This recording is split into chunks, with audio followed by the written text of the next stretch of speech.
Hey guys, what is up. क्या हाल चाल। तो आज की वीडियो में बात करने आ रहे हैं inventions of Charles Babbage. Charles Babbage ने क्या इन्वेंशंस किए थे। तो फर्स्ट ऑफ ऑल सबसे पहले हम जानेंगे चार्ल्स बैबेज कौन थे।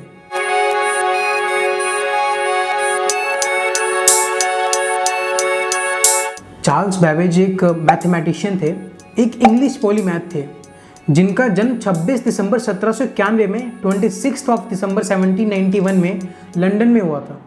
ये एक मैथमेटिशियन, फिलोसोफर, इन्वेंटर, इन सब के साथ साथ एक मैकेनिकल इंजीनियर भी थे। जो हमने पिछली वीडियो में बात करी थी कि चार्ल्स बैबेज एक मैकेनिकल इंजीनियर थे, तभी उन्होंने कंप्यूटर का इन्वेंट किया था। और चार्ल्स बैबेज को हम कंप्यूटर के फादर भी कहते हैं, फादर ऑफ कंप्यूटर, क्योंकि उन्होंने फर्स्ट बार कंप्यूटर को इन्वेंट किया था, पहली बार कंप्यूटर को इंट्रोड्यूस किया था। चार्ल्स बैबेज ने 1822 से जब तक उनकी डेथ नहीं हुई थी, मतलब 1871 तक 3 इन्वेंशंस के कंप्यूटर के अलग अलग 3 इन्वेंशन किए। और जो उनके इन्वेंशंस थे, difference engine, analytical engine, difference engine 2, ये तीनों उनके इन्वेंशंस थे। तो चार्ल्स बैबेज एक बहुत मिडिल क्लास फैमिली से बिलोंग करते थे, तो जिसके कारण जो उन्होंने अपने तीनों कंप्यूटर इन्वेंट किए उसको वो कभी कंस्ट्रक्ट ही नहीं कर पाए। मतलब ये उन्होंने कंप्यूटर्स तीनों बनाए इन द सेंस कि ड्राइंग में बनाए, आर्किटेक्चर बना लिया, कंप्यूटर ऐसे बनेगा, इतने पार्ट्स लगेंगे, ये चीज़ें उसमें लगेंगी, उसके बाद ये चीज़ काम करेगी। तो उनके पास इतनी फंडिंग नहीं थी, इतना पैसा नहीं था कि वो सारा आइटम्स लेके आ पाते, 6-7 हज़ार पार्ट्स लेके आ पाते, उनको जोड़ के कंप्यूटर दुनिया को दिखा पाते। तो उनके पास इतना फंडिंग नहीं थी कि चीज़ कर पाते।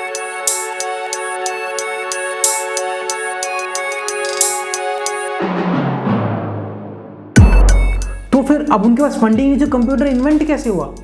अब कंप्यूटर इन्वेंट ऐसे हुआ कि उनके जो आइडियाज़ थे, जो साइंस के म्यूजियम्स थे, बहुत बड़े बड़े म्यूजियम, साइंस म्यूजियम्स थे, उन्होंने उनका आइडिया लिया, उस पर काम किया और उस पर अपना टैग लगा के कंप्यूटर बनाया।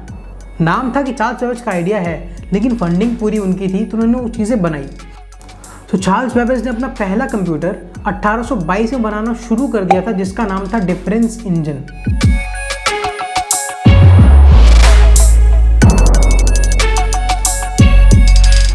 अब ये कंप्यूटर काम क्या करता था। ये कंप्यूटर कोई खास काम नहीं करता था, कंप्यूटर सिर्फ कैलकुलेशन करता था। कैलकुलेशन में भी क्या, एडिशन, मल्टीप्लिकेशन, सब्सट्रैक्शन, डिवीजन, सिर्फ इतना ही करता था ये कंप्यूटर। अब चार्ल्स बैबेज के पास इतनी फंडिंग थी नहीं कि इतना बड़ा कंप्यूटर बना पाते वो। तो उन्होंने क्या किया, अपने आइडिया को साइंस म्यूजियम को सौंपा, लंदन म्यूजियम को दिया। तो उन्होंने क्या किया, उन्होंने उनके आइडिया पे काम किया। उसके बाद उन्होंने कंप्यूटर बनाया, जो उनके सारे पार्ट्स थे सब जोड़ा, बनाया कंप्यूटर को। तो उस कंप्यूटर को बनाने में 11 करोड़ 20 लाख रुपए खर्च हो गए। और जिस कंप्यूटर में पार्ट्स लग रहे थे वो तकरीबन 25,000 पार्ट्स लगे। और उसके बाद जो कंप्यूटर था वो इतना बड़ा कंप्यूटर था, मान लो एक कमरे से भी बड़ा, तकरीबन 9 से 10 फीट लंबा था वो कंप्यूटर। और जो मशीन बनी, जो उस मशीन का वजन था वो 13,500 किलो, मतलब 13.5 टन। अब चार्ल्स बैबेज का जो इन्वेंशन था डिफरेंस इंजन, वो बना, वर्किंग भी था, काम भी कर रहा था, लेकिन 11 करोड़ 20 लाख रुपए सिर्फ एक इन्वेंशन को बना देना उस टाइम पे, मतलब उस टाइम के लिए बहुत बड़ी बात थी। तो ये तो था उनका वो फर्स्ट इन्वेंशन, जो डिफरेंस इंजन के नाम से सिर्फ प्लस माइनस मल्टीप्लाई डिवाइड करता था। अब दूसरा जो उन्होंने बनाया वो बनाया एनालिटिक्स इंजन।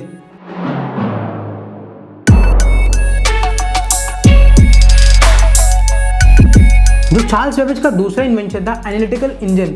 एनालिटिकल इंजन को उन्होंने बनाने की शुरुआत की 1834 में, जो पहला मॉडर्न डिजिटल कंप्यूटर था। अब इस इंजन में 675 बाइट्स की मेमोरी थी। अब 675 बाइट्स की मेमोरी के साथ साथ इसके अंदर एक सीपीयू था, जिस सीपीयू का नाम था द मिल। और उसके बाद जो मेमोरी थी, जो मेमोरी का नाम रखा गया था, वो नाम रखा गया द स्टोर, क्योंकि मेमोरी में चीज़ें स्टोर होती हैं, इसका द नाम द स्टोर। तो जो दूसरा उनका कंप्यूटर बना वो भी साइज़ में उतना बड़ा था, लेकिन वो 7-8 फीट या 9 फीट टॉल नहीं था, थोड़ा छोटा था, तकरीबन 6 फीट का था। और जो मतलब उसको बनाने में पार्ट्स लगे वो कुछ 14 से 15 हज़ार पार्ट्स लगे उसको बनाने में, एनालिटिकल इंजन को। और जो उसका कॉस्ट था, जो कॉस्ट कम हुआ 11 करोड़ 20 लाख से, इसका कॉस्ट आया 9 लाख रुपये। तो जो दूसरा कंप्यूटर 9 लाख रुपये का बना। अब हम, ये तो रहा उनका दूसरा इन्वेंशन जिसका नाम था एनालिटिकल इंजन। अब हम बात करते हैं तीसरे कंप्यूटर की, जिन्होंने तीसरा इन्वेंशन किया था डिफरेंस इंजन सेकंड, जिन्होंने उसका नाम दिया डिफरेंस इंजन सेकंड।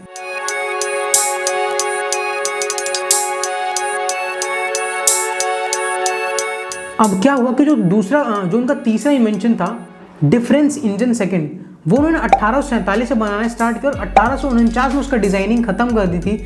मतलब बोलते उसका आर्किटेक्चर, क्या क्या पार्ट्स लगेंगे, कितना स्पेस लगेगा, ये हर एक चीज़ उन्होंने डिसाइड कर लिया था, जिसको उनको बनाने में 2 साल लग गया था। अब चार्ल्स बेबेज ने तीसरा इन्वेंशन भी दे दिया था, जिसमें हर एक कैलकुलेशन होती थी और कैलकुलेशन 31 डिजिट्स तक पॉसिबल थी। मतलब मल्टीप्लिकेशन, डिवीज़न, सब्सट्रैक्शन, एडिशन हर कुछ होगा, लेकिन 31 डिजिट्स तक वो चीज़ सीमित नहीं थी, लेकिन काफ़ी बड़ा नंबर किया। मतलब उस टाइम पे 31 डिजिट्स तक हम कोई भी कैलकुलेशन कर सकते थे। और उसके बाद उन्होंने लूप्स वगैरह उसके बाद थोड़ा फाइन किया उसमें, और उन्होंने जो अपना थर्ड इन्वेंशन था उनका काफ़ी बड़ा इन्वेंशन था वो, उसमें प्रोग्रामर्स भी हायर किए थे, जो प्रोग्रामर्स जो बैकएंड में प्रोग्रामिंग किया जिन्होंने, और उसके बाद उस कंप्यूटर में कि एक कैलकुलेटर हम अच्छे से बना पाए। तो ये जो उनका तीसरा इन्वेंशन था, ये भी एक वुडन था, जो तीसरा कंप्यूटर बना वो भी वुडन कंप्यूटर था, और इसको बनाने में उनको 2 साल लगे। तो चार्ल्स बेबेज के पास फिर उतनी फंडिंग नहीं थी कि वो उस कंप्यूटर को लॉन्च कर पाते, तो उसके बाद उन्होंने अपना कंप्यूटर वहीं छोड़ दिया, और उसके बाद 1871 में उनकी डेथ हो गई। अब उनके डेथ के कुछ साल बाद 1991 में कंपनी ब्रिटिश साइंस म्यूजियम, उन्होंने उसका आइडिया को देखा और जो उनका डिफरेंस इंजन सेकंड था उसको बनाया, उसको डेवलप किया, और अमेजिंगली वो चला भी। मतलब जो उनकी जो खोज थी, तीसरी खोज, वो भी एकदम करेक्ट थी, वो चीज़ काम भी किया। उस कंप्यूटर को बनाने में 8000 पार्ट्स लगे थे, और वो कंप्यूटर डिफरेंस इंजन सेकंड में 4500 किलो का था। मतलब अपडेट हुआ, पहले से कम हुआ, 13,500 से 9,500, 9,500 से 4,500 आया अपडेट हो, लेकिन फिर भी उस टाइम बहुत ज़्यादा था वो। और जिस कंपनी ने ये बनाया, ब्रिटिश साइंस म्यूजियम ने ये बनाया, उसको ये कंप्यूटर तैयार करने में पूरे 6 साल लग गए। मतलब 1991 में उन्होंने वो कंप्यूटर बना के तैयार किया, जो चार्ल्स बेबेज का इन्वेंशन था, जो वो फंडिंग की वजह से नहीं कर पाए थे। और वही सेम चीज़, इतना बड़ा कंप्यूटर, इतने सारे पार्ट्स, काम कम था, पर पहले के हिसाब से वो चीज़ डेवलप हुई, वो चीज़ अच्छा था। अब इसको बनाने में काफ़ी खर्चा हुआ, इसको बनाने में तकरीबन 9.5 से 10 करोड़ रुपए खर्चा हुआ था इस चीज़ को भी बनाने में। तो ये थे चार्ल्स बेबेज के कुछ 3 invention, difference engine, analytical engine, difference engine second. तो आज की वीडियो में सिर्फ इतना ही है। बात करेंगे अपने नेक्स्ट वीडियो में। तो हमारी नेक्स्ट वीडियो होने वाली है तीसरी वीडियो, जनरेशंस ऑफ कंप्यूटर। तो आई होप आपको वीडियो पसंद आया होगा, और आपको वीडियो पसंद आया तो हमारे चैनल को सब्सक्राइब कर लीजिए हमारी अगली पूरी वीडियो की सीरीज देखने के लिए। तो थैंक यू सो मच।